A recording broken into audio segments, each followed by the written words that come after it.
1906లో అత్యంత ముఖ్యమైన సంఘటన ఏమైతే ఉంది అనంటే, అదే ముస్లిం లీగ్ స్థాపన.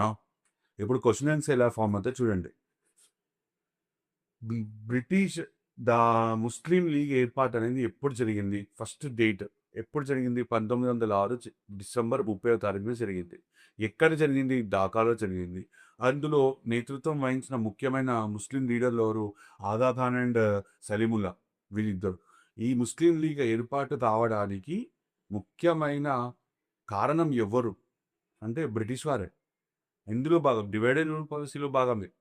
నెక్స్ట్ చూడండి. ఏ కా ఏ కాంగ్రెస్ సభలో ఏ కాంగ్రెస్ సభలో దాదాబాయి నౌరోజీ గారు స్వరాజ్ అనే పదాన్ని అధికారికంగా ప్రకటించారు? ఏ కాంగ్రెస్ సభలో మళ్ళీ చెప్తున్నాను. ఏ కాంగ్రెస్ సభలో దాదాబాయి నౌరోజీ గారు స్వరాజ్ అనే పదాన్ని అధికారికంగా ప్రకటించారు అంటారు? కలకత్తా కాంగ్రెస్. ఏ సంవత్సరంలో జరిగింది? 1906 కలకత్తా